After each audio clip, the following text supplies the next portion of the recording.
এখানে আমি চাপা শুটকি নিয়েছি। চাপা শুটকিটা কম ছিল জন্যই আমি লুইটা শুটকিও নিয়েছি শুকনা মরিচ। এগুলো আমি পানির মধ্যে ভিজিয়ে রাখবো 1 ঘন্টার মতো। আসসালামু আলাইকুম, কেমন আছেন সবাই? আশা করছি যে যেখানে আছেন ভালো আছেন। আমি আলহামদুলিল্লাহ ভালো আছি। নতুন আরেকটি রেসিপির ভিডিও নিয়ে আজকে আপনাদের সামনে চলে আসলাম। আশা করছি আজকের এই রেসিপির ভিডিওটি আপনাদের কাছে ভালো লাগবে। সব কিছু ভিজিয়ে রেখে দিয়েছিলাম বেশ কিছুক্ষণ ধরে, মানে 1 ঘন্টার মতো। তারপরে আমি একটা ব্লেন্ডারের জার নিয়েছি, খুব ভালো মতো করে আগে থেকে আমি ধুয়ে নিয়েছিলাম। এখন আমি ব্লেন্ডারের জারের মধ্যে দিয়ে দিলাম আর সঙ্গে অল্প একটু পানি দিলাম। তারপরে এটা আমি ব্লেন্ড করে নেব। আর তার আগে দিয়েছিলাম রসুন, পেঁয়াজ। এখানে রসুন আর পেঁয়াজটা অনেক বেশি দিলে খুব মজা লাগে খেতে। আমি এখানে 5 থেকে 7টার মতো দিয়েছিলাম। রসুনও দিয়েছিলাম 2টা।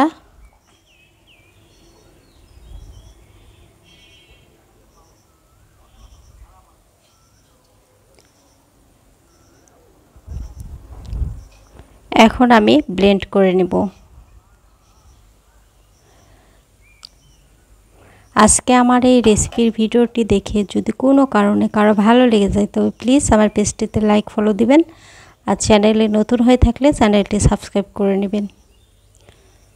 এই তো ব্লেন্ড হয়ে গেছে। এখন আমি এটাতে তেলানি করব, তার জন্য পেঁয়াজ আর রসুন দিয়েছি, সঙ্গে দিলাম সরিষার তেল। আর অবশ্যই এখানে সরিষার তেলটাই ব্যবহার করবেন, যেহেতু এটা ভর্তা। শুটকি ভর্তা কার কার কাছে ভালো লাগে অবশ্যই কমেন্টের মাধ্যমে জানাবেন। আমার কাছে তো অনেক বেশি ভালো লাগে। এই শুটকি ভর্তাটা থাকলে আর কিচ্ছু লাগে না, আমার 1 প্লেট ভাত নিমিষে শেষ হয়ে যায়। একটু লাল লাল হওয়ার পর আমি দিয়ে দিলাম জিরা। জিরাটা ফুটে আসলে তারপর যে শুটকি, শুকনা মরিচ ব্লেন্ড করে রেখেছিলাম সেগুলো দিয়ে দিচ্ছি।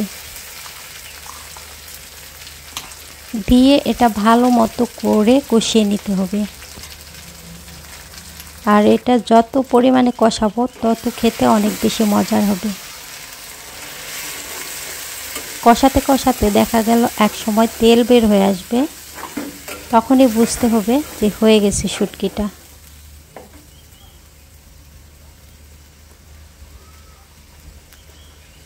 তারপর দিয়ে দিচ্ছি লবণ আর একটু হলুদ।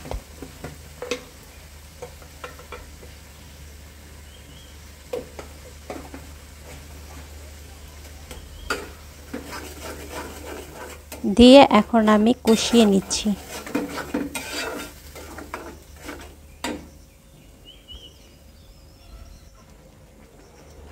বেশ কিছুক্ষণ কষিয়ে নিয়ে দেখতে পাচ্ছেন অনেকটা পানিটা শুকিয়ে আসছে।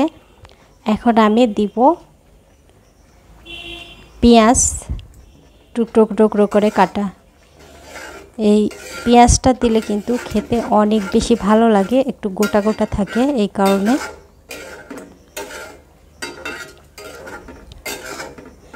এখনো পর্যন্ত কিন্তু তেল বের হয়ে আসেনি, আমি আরও বেশ কিছুক্ষণ ধরে কষিয়ে নেব। এই তো কষাতে কষাতে দেখতেই পাচ্ছেন তেল বের হয়ে এসেছে। এখন আমি নামিয়ে নেব। আমার শুটকি ভর্তাটা কিন্তু হয়ে গেছে। এটা খেতে অসম্ভব মজার হয়েছিল।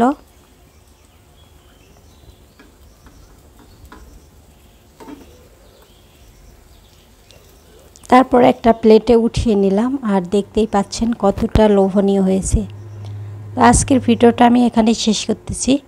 সবাই ভালো থাকবেন, সুস্থ থাকবেন, আর সবাই সবার জন্য দোয়া করবেন। কথা হবে নতুন আরেকটি ভিডিওতে, নতুন আরেকটি রেসিপি নিয়ে। সে পর্যন্ত সবাই ভালো থাকবেন, সুস্থ থাকবেন এবং আমার সঙ্গেই থাকবেন। আল্লাহ হাফেজ। আসসালামু আলাইকুম।